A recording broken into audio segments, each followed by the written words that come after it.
தாயை போல குழந்தைகள் மேலே அன்பு செலுத்தக்கூடியவங்க யாருமே இருக்க முடியாது. ஒரு தாய் தன்னோட குழந்தையிடம் மட்டும் இல்லாமல் சொந்தக்காரங்க, பக்கத்து வீட்டுக்காரங்கன்னு எல்லார் வீட்டு குழந்தைகளிடத்திலும் அன்பை செலுத்தலாம்.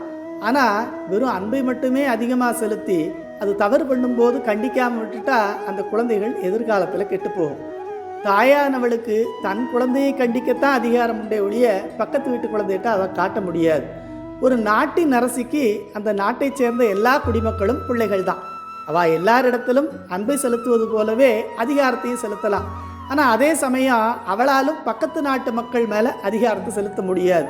இந்த பிரபஞ்சத்தையே ஆளக்கூடிய ஒரு சக்கரவர்த்தினிக்கு இந்த உலகத்தில் உள்ள எல்லா உயிர்களும் குழந்தைகள் தான். இப்போது இவளால் எல்லா உயிர்களிடத்திலும் அன்பு செலுத்துவது போலவே அக்கறையையும் அதிகாரத்தையும் செலுத்த முடியும்.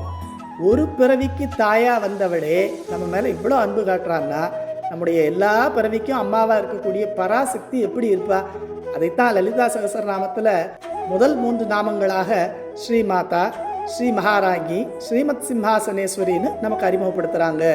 எடுத்த எடுப்பிலேயே சக்கரவர்த்தினின்னு சொன்னால் தூரத்தில் இருக்கிற மாதிரி தோன்றிகளுக்கும் நமக்குமான அந்த பாச பிணைப்பு குறைஞ்சு போயிடும்ங்கிறதுனால முதலில் அவளை தாயாகவும் நம் நாட்டுக்கு அரசியாகவும் இந்த பிரபஞ்சத்துக்கே சக்கரவர்த்தினியாகவும் அறிமுகம் செய்கிறது இந்த வரிசை.